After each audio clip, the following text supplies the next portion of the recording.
राउरकेला अबकारी विभाग द्वारा 10,000 केजी महुल पोच नष्ट करने सह 510 लिटर महुली मद स्कूटी जबत।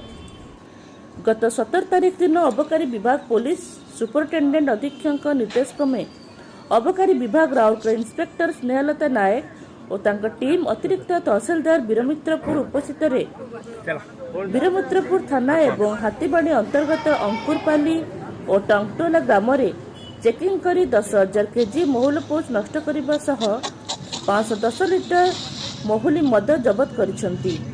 एसहित गोटे स्कूटी जार नंबर OD14B2738 को मध्य जबत करा जायछि। गिरफ होइतिबा अभियुक्त माने हेले अंकुरपाली ग्रामर शोभा साहू एवं टंगटोला ग्रामर रतिया एका। राउरकेला बसंत कुमार जेना रिपोर्ट, शासक प्रशासक समाचार।